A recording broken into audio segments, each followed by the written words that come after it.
سبحان اللہ وبحمدہ سبحان اللہ العظیم سبحان اللہ وبحمدہ سبحان اللہ العظیم۔ اعوذ باللہ من الشیطان الرجیم، بسم اللہ الرحمن الرحیم، وما خلقت الجن والانس الا لیعبدون۔ اور ہم نے جن و انس کو اپنی عبادت کے لیے پیدا کیا ہے۔ ناظرین محترم، اللہ تعالیٰ نے جن و انس کو اپنی عبادت کے لیے تخلیق کیا ہے، تو ہم مسلمان جب کلمہ پڑھ کر مسلمان ہوتے ہیں یا کوئی غیر مسلم ہوتا ہے بالفرض، اور وہ کلمہ شہادتین جسے ہم کہتے ہیں وہ پڑھتا ہے اشہد ان لا الہ الا اللہ واشہد ان محمد رسول اللہ، تو وہ اس بات کی گواہی دیتا ہے کہ اللہ کے سوا کوئی الہ اور معبود نہیں، اور اس بات کی گواہی دیتا ہے کہ محمد صلی اللہ علیہ وسلم اللہ کے رسول ہیں۔ تو اس کلمے کا جو پہلا جز ہے، اس کی روشنی میں اپنے اس موضوع کی وضاحت کروں گا۔ اشہد ان لا الہ الا اللہ، یہ اس بات کی گواہی ہے کہ اللہ کے سوا کوئی الہ اور معبود نہیں۔ یہی ہمارے دین کی اساس اور بنیاد ہے، اسی کو ہم عقیدہ توحید کہتے ہیں۔ تو عقیدہ کا جو لفظ ہے، اس کے اوپر غور کریں ذرا۔ یہ لفظ عقد سے، عین کاف دال سے بنا ہے۔ عقد کے معنی اگریمنٹ، میثاق، عہد اور وعدہ کے ہوتے ہیں۔ تو یہ جو عقیدہ توحید ہے، یہ ایک اگریمنٹ ہے بندے اور رب کے درمیان، اور اسی عقد سے عقدہ بنتا ہے، اور عقدہ کے معنی عربی زبان کا لفظ ہے عقدہ، اس کے معنی گرہ اور گانٹھ کے ہوتے ہیں۔ تو گرہ اور گانٹھ جو ہے وہ دو چیزوں کا آپس میں جوڑنے کے لیے لگائی جاتی ہے۔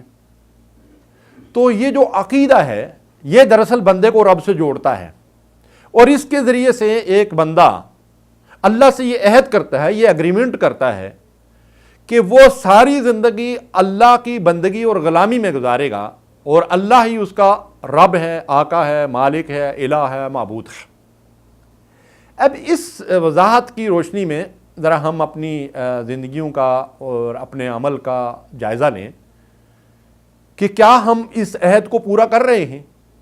اللہ تعالیٰ ارشاد فرماتے ہیں وَأَوْفُوا بِعَهْدِي أُوفِ بِعَهْدِكُمْ، تم میرے ساتھ کیے ہوئے عہد کو پورا کرو، میں اپنا عہد پورا کروں گا۔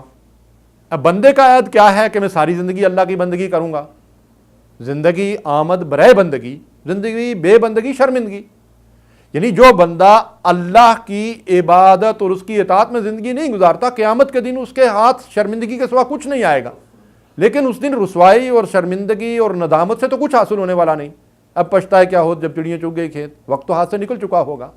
آج اس بات پہ غور کرنا ہے کہ رب سے جو اگریمنٹ اور جو عہد میں نے کیا ہے، کیا میں اس کو پورا کر رہا ہوں۔ میں ایک مثال کے ذریعے سے اپنی بات کی وضاحت کروں گا۔ ہم کسی ادارے میں، کسی کمپنی میں، کسی فیکٹری میں، کسی جگہ ملازم ہیں۔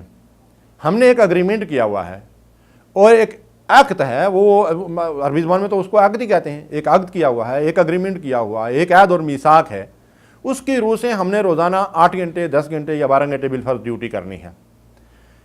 اب ایک آدمی ایک دن کام پہ جاتا ہے اور 2-4 گھنٹے کام کر کے واپس آ جاتا ہے، کسی دن جاتا ہے، کسی دن نہیں جاتا ہے، کبھی جاتا ہے پوری ڈیوٹی کر لیتا ہے۔ تو آپ ذرا یہ بتائیے کہ اس کو کوئی ادارہ، کوئی فیکٹری، کوئی کارخانہ اس کو ملازم رکھے گا؟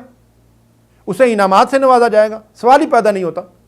یہ انعامات اور یہ عہدے اور منصب سے مطلب یہ ہے کہ ترقی کرنا اور تنخواہ کے اندر اضافہ، یہ کس کے لیے ہے؟ جو اس ایگریمنٹ کو احسن طریقے سے نبھاتا ہے، وفادار بن کر، اطاعت شار بن کر، امانت، دیانت، صدق اور سچائی کے ساتھ اپنے کام کو احسن طریقے سے انجام دیتا ہے، اس کے لیے ترقی کے دروازے کھلتے جاتے ہیں۔ وہ آدمی ایک لیبر اور مزدور سے لے کر جو ہے وہ یعنی منیجر اور ڈائریکٹر تک جا سکتا ہے، اور جاتا ہے۔ بے شمار مثالیں ہمارے سامنے ہیں، وقت نہیں ہے میں اس کی مثالیں بھی آپ کے سامنے رکھ سکتا ہوں۔ یہ کیا ہے؟ یہ اس دنیا کے اندر مطلب یہ ہے کہ آپ دیکھیں کہ ایک اگریمنٹ اور عقد کو احسن طریقے سے نبھانے کے ذریعے سے انسان ترقی کی منازل طے کرتا ہے۔ بالکل یہی معاملہ اللہ تبارک و تعالیٰ کے ہاں بھی ہے۔ جو عقد، جو عہد ہم نے اللہ سے کیا ہوا ہے، اگر ہم اس کی بندگی اور اس کی غلامی احسن طریقے سے کریں گے، جیسا کہ اللہ تبارک و تعالیٰ نے قرآن مجید کے اندر فرمایا الذی خلق الموت والحیات لیبلوکم ایکم احسن عملا، اس نے زندگی اور موت کا سلسلہ کیوں چلایا؟ انسان کو زندگی کی مہلت کیوں دی؟ کہ احسن طریقے سے وہ عمل کرے۔ ہر وہ عمل جس کو اللہ اور رسول کی لائی ہوئی شریعت کے مطابق انجام دیا جائے، احسن طریقے سے انجام دیا جائے، اس کے نتیجے میں اللہ کی رضا اور اس کی خوشنودی حاصل ہوتی ہے۔ تو جب انسان مرتے دم تک احسن طریقے سے اپنا عمل کرتا ہے تو اللہ تبارک و تعالیٰ کے ہاں اس کے لیے بلند درجات ہیں، اللہ کا قرب اسے حاصل ہوتا ہے، جنت کے بالا خانے اسے ملیں گے اور جنت میں اعلیٰ درجات تک وہ رسائی حاصل کر پائے گا۔ تو بالکل یہی معاملہ ہے۔ آپ دیکھیں کہ دنیاوی مثال ہمارے سامنے آتی ہے اور ہمیں لوگ ترقی کرتے نظر آتے ہیں۔ یہی معاملہ دین کا بھی ہے کہ اگر اللہ کے ساتھ ہم نے جو اگریمنٹ کیا ہے، جو عہد کیا ہے، یہ مرتے دم تک کے لیے، وَاعْبُدْ رَبَّكَ حَتَّىٰ يَأْتِيَكَ الْيَقِينُ، اللہ کی عبادت کرو موت کے آنے تک۔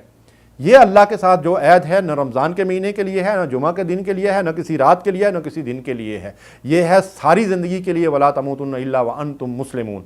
اللہ کے نبی صلی اللہ علیہ وسلم نے فرمایا کہ جب اللہ تعالیٰ کسی انسان کے ساتھ خیر کا معاملہ کرتا ہے تو اللہ تعالیٰ اس بندے کو استعمال فرماتا ہے۔ تو صحابہ نے عرض کیا یا رسول اللہ صلی اللہ علیہ وسلم، یہ بندے کو اللہ استعمال کیسے کرتا ہے؟ تو فرمایا کہ اس بندے کو اللہ اچھے عمل کی، نیک عمل کی توفیق دیتا ہے اور وہ بندہ مرتے دم تک نیک عمل کرتا رہتا ہے، اسی حال میں اس کی موت واقع ہوتی ہے۔ سبحان اللہ، یہ اللہ کا بندے کے ساتھ خیر کا معاملہ ہے۔ ابراہیم ادم ایک بزرگ گزرے ہیں، ایک جو ہے وہ غلام خرید کر لایا، تو اس غلام سے کہا کہ تم کھانے میں کیا چیز پسند کرتے ہو؟ تو غلام نے کہا حضرت میں تو غلام ہوں، جو آپ کھلائیں گے وہ کھا لوں گا۔ اسی طرح انہوں نے سوال کیا پہننے میں، کپڑے میں، رہائش میں، تو انہوں نے ہر بات کا یہی جواب دیا کہ میں تو غلام ہوں، میری کوئی مرضی نہیں ہے، میں تو آقا کی مرضی اور خواہش کو پورا کرنا ہی میرے لیے سعادت کا باعث ہے۔ تو اس مثال سے ہمارے سمجھ میں یہ بات آتی ہے کہ ہماری زندگی کا مقصد کیا ہے؟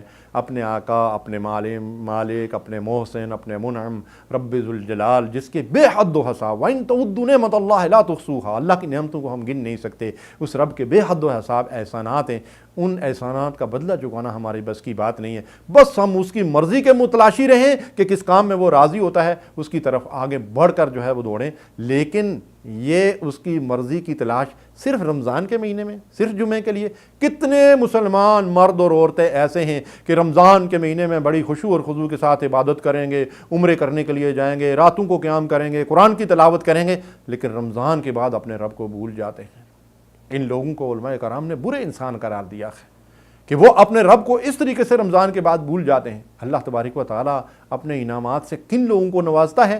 ان الذین قالوا ربنا اللہ ثم استقاموا فلا خوف علیہم ولا هم یحزنون، جو کہتے ہیں کہ اللہ ہمارا رب ہے، پھر اس کے اوپر استقامت اختیار کرتے ہیں، ساری زندگی اس رب کی بندگی، اس کی غلامی، اس کی اطاعت، اس کی فرمانبرداری اور اس کی منع کی ہوئی چیزوں سے اپنے آپ کو روکے رکھتے ہیں۔ ان کے لیے نہ اس دنیا میں کوئی خوف اور رنج ہے، نہ آخرت میں ان کے لیے کوئی خوف اور رنج ہوگا۔ اور اسی طرح دوسری جگہ بھی اللہ تبارک و تعالیٰ نے یہی بات ارشاد فرمائی کہ ان الذین قالوا ربنا اللہ ثم استقاموا تتنزل علیہم الملائکہ الا تخافوا ولا تحزنوا وابشروا بالجنۃ التي کنتم توعدون نحن اولیاؤکم فی الحیاۃ الدنیا وفی الآخرہ ولکم فیہا ما تشتہی انفسکم ولکم فیہا ما تدعون نزلا من غفور الرحیم۔